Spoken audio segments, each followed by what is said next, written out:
Today I'm going to show you what I do with the black shadow and the green shadow.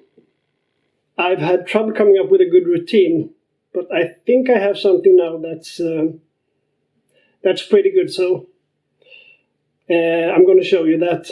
So I think of the black shadow as a finishing stone, and the green shadow, I actually don't see it as a finishing stone, really more like a polisher or like a post finisher, basically a strop.